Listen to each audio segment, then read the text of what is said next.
Now I'm going to walk you through the solution, and I want to make sure that you've actually given this a go before you look through the solution, because you can watch me typing code all day long and it's still not going to get you where you want to be. So make sure you've actually practiced and you've struggled. Even if you get stuck, it's still better than just watching the videos and seeing the code written. You have to write code to get good at writing code. All right, enough motivation. Now I'm going to take the normal starting point to guide you through step by step. Now, notice how in the starting project, I've included a bunch of to-dos. And one of the nice things about PyCharm is you can view all of the to-dos found in the file. And you can delete them as you check them off, and then you'll be able to see what is remaining. And when you click on it, it takes you directly to that particular to-dos location, which is really neat. Let's start from the top. We want to be able to use the alphaadvantage.co's APIs in order to get yesterday's closing stock price. So that's the first thing. How do we do that? Well, AlphaAdvantage is a stock market API, and what we have to do is first set up an API key. You can select yourself as a student and then your organization if you have one, and then enter your email. Now, once you've filled in the form, you can click on Get a Free API Key, and you should see your API key show up below. Make sure that you copy this API key and save it in your project. So I'm going to head over here, and right at the top, I'm going to add my stock API key as a constant, like this. That way I won't forget it, because it's actually quite hard to navigate back to this page and get your API key. Now, the next step is, of course, to dig in through the documentation. Now, for those of you guys who chose the hard and extra hard versions, I didn't really point you towards which part of the API documentation is most relevant, because I hope that if you had chosen to give yourself a challenge, you would appreciate having the opportunity to dig through all the different things you can do with the API. Now, in our case, what we actually want is the daily data. So this API will return the daily data, which will give us the open price, the highest price of the day, the lowest price of the day, and also the closing price of the day, which is what we're mostly interested in. There's a couple of API parameters which are required: the function, which in this case is time series daily, and also the symbol, which is the name of the equity of your choice. In our case, we've already defined that at the top. It's the stock name right here. So let's see how we can fetch yesterday's closing stock price. To start, we of course need our trusty request module. And using requests, we're going to fetch from the stock endpoint. So you can see that in their example, the endpoint is everything up to and not including the question mark. This should be all pretty familiar to you, but you could also just type in simply the one that I've already included, this stock endpoint. Now, next we're going to need to add some parameters. So let's create something called our stock params, and let's see what we need to add. So we have to add the function, which is equal to time series daily. I'm going to copy that so I don't make any typos. So let's create a Python dictionary, and this is going to be the key and value. Next, we have to add our symbol, and that is going to be the name of our stock or equity. The symbol in this case is simply going to be our stock name, TSLA. And stock symbols tend to have a maximum number of 4 letters, so that's why you see it abbreviated, like SNAP for Snapchat or TSLA for Tesla. Now, the final required parameter is our API key. The whole thing is not going to work unless we authenticate ourselves using the API key that we got just now, which is saved as our stock API key. Now that we've got all 3 parameters in there, well, we can add it to our request method, and we'll just add it as the stock params. Now, let's save this as the response. And let's print out what the response actually look like when it's in the format of a JSON. So let's run this code, and I'm getting an error that says indentation error unexpected indent, and that's because my stock params here really should actually be within the same indentation as the starting point like this. So be careful that when you have a to-do that's indented, every line that you start afterwards is going to be indented as well. So it probably helps to just unindent everything so that they will start at the margin here.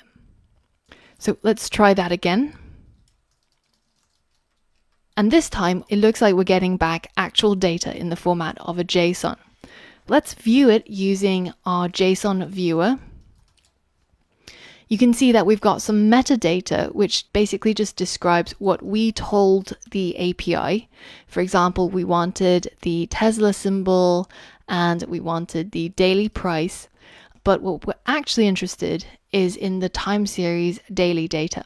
So you can see it's giving us the data for all of the dates prior to today. So currently it's 22nd of July.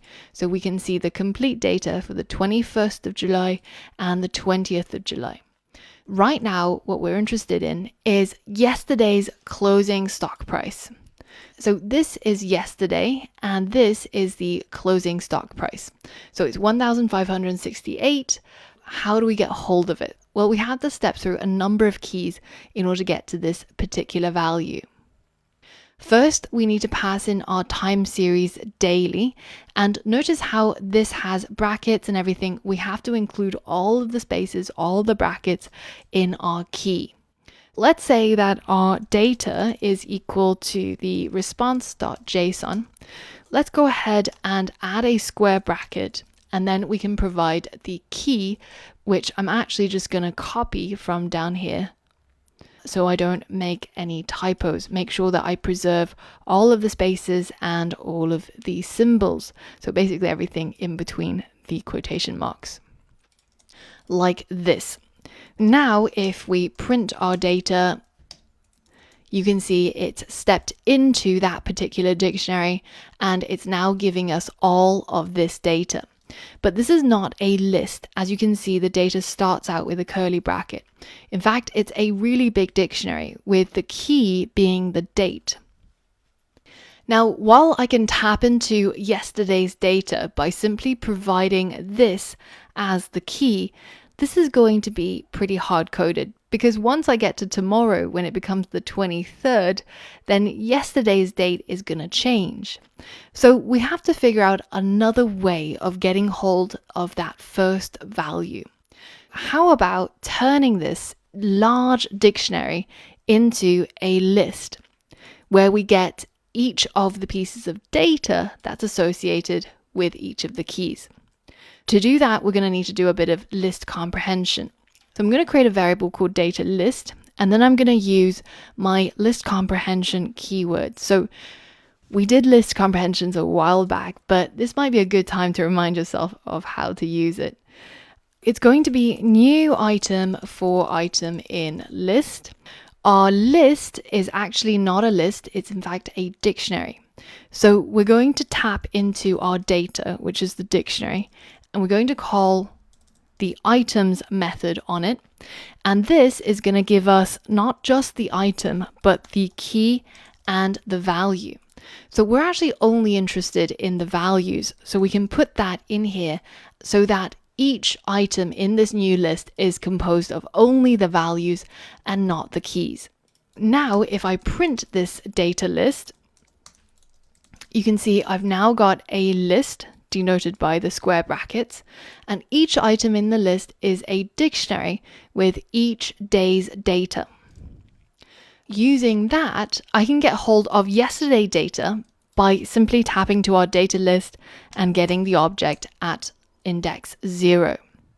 Now, once I've got yesterday's data, then it's pretty simple to get yesterday's closing price, because that is simply stored under this particular key.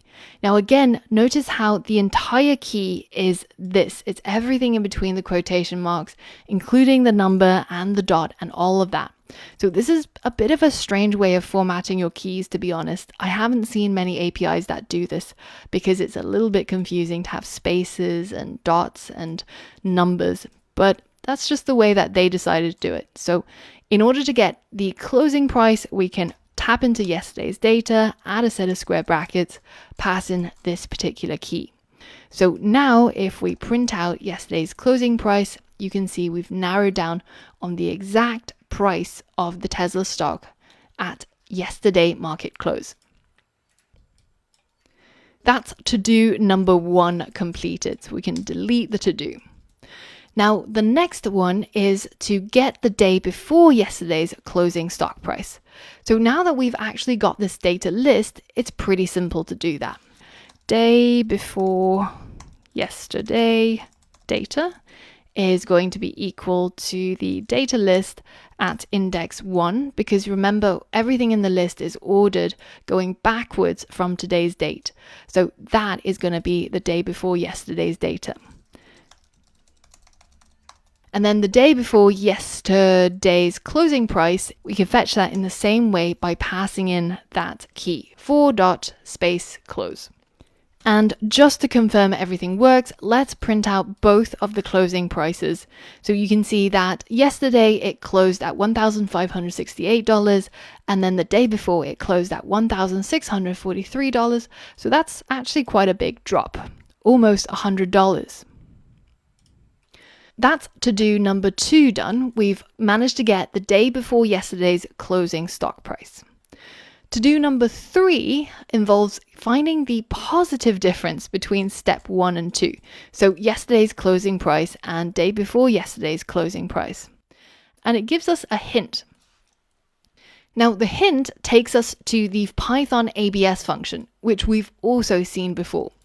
It's a function that returns the absolute value of a number. So it basically just gets rid of any negative signs in front of a number.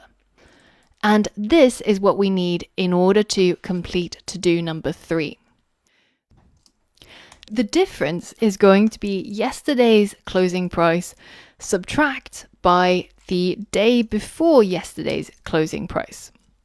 Now, because these two are strings, if we actually run the code right now, you're going to get an error. And the error tells you that you can't subtract between a string and a string. We know that these numbers look like this, so we can quite easily convert them into floating point numbers just by wrapping the float function around them. If we print that out, you can see that it's actually going to be a negative number. And the reason is because this is yesterday's price, this is the day before yesterday's price. The price actually went down by $74. What if we want to get the positive difference between 1 and 2? Well, this is where the ABS or absolute value function comes in handy. If we wrap all of that around the absolute function, now if I run it, you can see we're getting a positive value instead. So now that's step 3 completed. We found the positive difference between yesterday's closing price and the day before yesterday's closing price. Now let's tackle step number 4. We want to be able to work out the percentage difference in price between the closing price yesterday and the closing price the day before yesterday. The diff percent is going to be the difference divided by the closing price yesterday. And in order to turn this into a percentage, we're going to have to multiply it by 100. But again, notice that this is a floating point number because it was calculated here, but this is still the string. So we're going to have to turn that into a float for this calculation to actually go through. And once it does, we're going to print it out. We've got about a 4.75% difference. Now we can tackle to-do number 5, which is if the percentage here is greater than 5, then we're going to print get news. This is pretty simple. All we have to do is check if the diff percent is greater than 5, in which case we're going to print get news. Now, depending on the time when you're completing this project, the stock price of Tesla may not show a difference that's greater than 5. Because in order to continue testing our code, we're going to need this to be true, then we can change this number to a smaller number just so that we can actually get it to work. So in my case, the difference is 4.75. So I'm actually just going to change this down to 4. And now if I run all of this, then you can see it's going to print get news. So that is what we're going to do on the next lesson in the second part of the solution.